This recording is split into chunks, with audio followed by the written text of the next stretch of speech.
Kota yang dulu terkenal sebagai kota petrodolar, kini menghadapi kenyataan pahit, ekonomi stagnan, dan pembangunan jalan di tempat.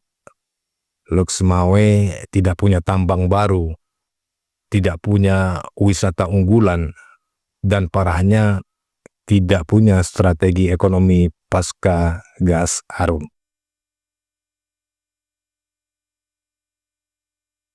Pada tahun 2017, pemerintah pusat menetapkan kawasan bekas kilang Arun sebagai bagian dari kawasan ekonomi khusus atau KEK Arun, Loksmawe.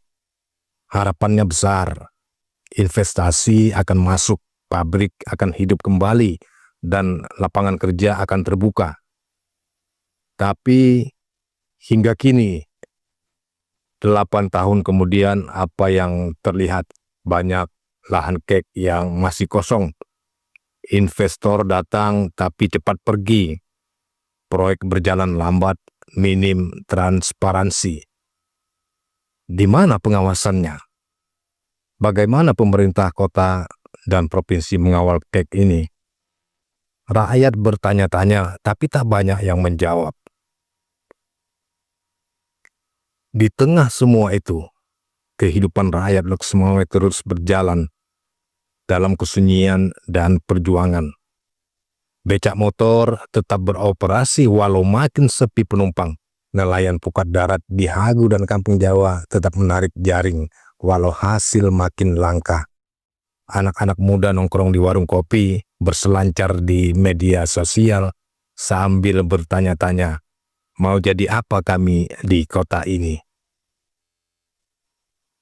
Harus kita akui, kesalahan tak hanya pada pemerintah pusat atau perusahaan gas. Kita sendiri pun pernah terlalu bergantung, terlalu diam, terlalu menerima. Saat kekayaan mengalir, kita tidak menciptakan fondasi ekonomi mandiri. Saat industri hidup, kita tidak siapkan SDM lokal untuk mengelola sendiri. Sekarang saatnya kita berubah, mendorong kebangkitan UMKM lokal, menuntut transparansi proyek KEK, menyusun kebijakan jangka panjang berbasis kekuatan lokal, pertanian, perikanan, pendidikan, dan teknologi.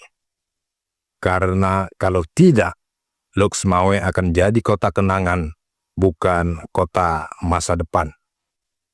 Saya, Iskandar M. Cut, lahir dan besar di kota ini. Tidak ingin Loksmawe hanya dikenang karena gas yang